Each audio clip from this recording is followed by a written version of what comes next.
안녕하십니까. 이어서 경남 소식입니다. 경상남도가 국정운영 5개년 계획에 반영된 서부 대개발 사업을 가속화하기 위해 대응책을 마련하고 있습니다. 정부 국정운영 5개년 계획에는 사천 진주 우주항공산업의 메카 육성, 거제에서 김천 KTX 조기 착공, 서부 경남 항로화 클러스터 구축, 경남 혁신도시 시즌2 등 5건이 명시돼 있습니다.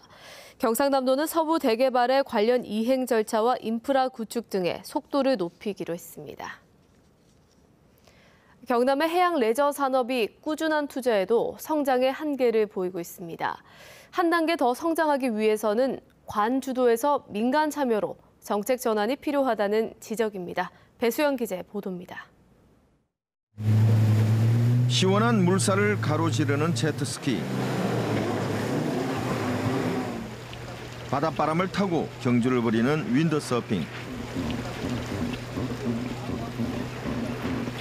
도치로 움직이는 요트. 해양 레저 스포츠 인구가 크게 늘면서 경남 남해안에서 쉽게 볼 수 있는 모습입니다. 해양 레포츠를 즐기려고 하시는 분들이 거의 매년 2배씩 증가를 하고 있습니다. 경상남도는 2020년까지 창원 명동과 거제 금포, 고성 당항포 등 3곳에 요트 500척이 정박할 수 있는 마리나 시설을 구축하기로 했습니다. 해양 레포츠를 육성하기 위한 투자입니다. 하지만 해양 레포츠 실수요자들의 요구와는 동떨어진 시설이 많습니다. 요트 학교를 만든다고 만들었는데 지금 현재 접근성이 나빠서 아무도 교육받으러 오는 사람이 없습니다. 그런데 그렇다 하면은 우리 같은 일반 요트들도 접안할 수가 있어야 되는데 지금 접안 자체를 못하게 하고 있습니다. 여기다 마산항 등에는 레저 선박의 계류 시설이 턱없이 부족합니다. 어항 같은 경우는 어촌계에서 딱 전부 다 사용하기 때문에 우리가 들어갈 수가 없습니다. 경남의 내만권 해안선은 324km. 해양 레저 산업 성장 잠재력은 크지만 복잡한 항로에다 각종 개발 사업이 뒤엉켜 발목을 잡고 있습니다. KBS 뉴스 배수영입니다. 본격적인 휴가철이 시작되자 영남권 최대 해수욕장인 해운대 해수욕장에는 피서객들이 몰렸습니다. 광안리에서도 물놀이에다 이색 체험까지 하며 여름바다를 즐겼습니다. 보도에 황영규 기자입니다. 드넓은 백사장이 파라솔로 뒤덮였습니다. 넘실대는 파도에 몸을 맡긴 사람들. 구름 사이로 햇살까지 비친 해수욕장은 여름 휴가철 최고의 놀이터입니다. 튜브를 벗삼아 어른 아이 할 것 없이 물놀이 재미에 빠져듭니다. 날씨가 너무 더운데 물놀이 하니까 너무 시원하고 좋아요. 바닷속으로 뛰어드는 아이들. 물장구를 치는 대신 모래 속에서 조개를 찾느라 여념이 없습니다. 수심 1m 이하의 얕은 바다에 뿌려놓은 조개만 1톤가량.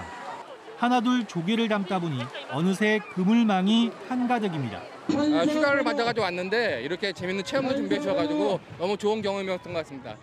다음 주에는 이곳 광안리와 해운대 등 부산의 5개 해수욕장에서 바다 축제도 열려 피서 분위기가 절정에 달할 것으로 보입니다.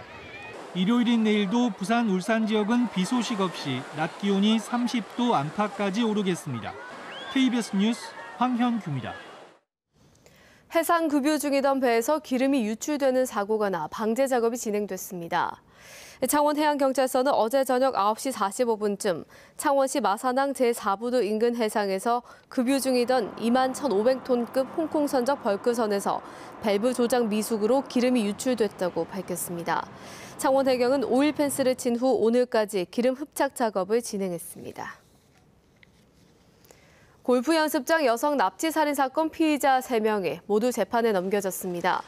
창원지검은 31살 심천우와 36살 강정임, 심씨 육촌 동생 등 3명에게 모두 강도살인 혐의를 적용해 구속 기소했습니다. 검찰은 살인은 심씨 혼자 했지만 3명이 범행을 모의할 때부터 같이 납치와 살인 계획을 세웠다고 보고 강도살인 혐의를 적용했습니다. 오늘 새벽 1시쯤 거제시 고현동의 수협 사무실에서 불이 나 20여 분 만에 꺼졌습니다. 이 불로 다친 사람은 없지만 사무실과 창고 등 일부를 태워 소방서 추산 1,900여만 원의 재산 피해가 났습니다. 소방당국은 정기적 요인으로 불이 난 것으로 보고 자세한 화재 경위를 조사하고 있습니다. 방위사업청이 국산 기동 헬기 수리온의 체계 결빙과 추락 사고는 무관하다고 감사원의 결과를 반박한 데 대해 감사원이 다시 반박해 공방이 벌어지고 있습니다. 방사청은 최근 엔진 문제로 인한 수리온 불시착은 체계 결빙 문제와는 별개라고 앞서 발표된 감사원 감사 결과를 반박했습니다. 이에 대해 감사원은 항공기 방빙 장치를 작동하면 엔진이 비정상적으로 작동하기 때문에 추락 사고의 직간접적인 원인이 된다고 재반박했습니다. 정부 주요 부처가 낙동강 하구뚝 수문 개방에 사실상 합의했습니다. 환경부와 국토교통부 등 관계부처와 경남도, 부산, 울산시의 실무 책임자들은 최근 협의회를 열고 하구뚝 개방에 뜻을 같이 했습니다. 이에 따라 정부는 하구뚝 수문 일부를 개방해 환경 보건 효과와 염분 피해를 측정할 3차 용역에 들어갈 계획입니다. 김해 씨는 지난 21일 오후 진례면의 한 컨테이너에서 70대 노인이 20시간가량 방치되다 탈진 상태로 구조된 사건 이후 컨테이너와 움막, 비닐하우스 등에 거주하는 취약계층의 실태를 조사했습니다. 현재 읍면동을 통해 1차로 긴급 파악한 폭염 속 취약 거주지는 50여 가구에 이릅니다. 경남 소식이었습니다.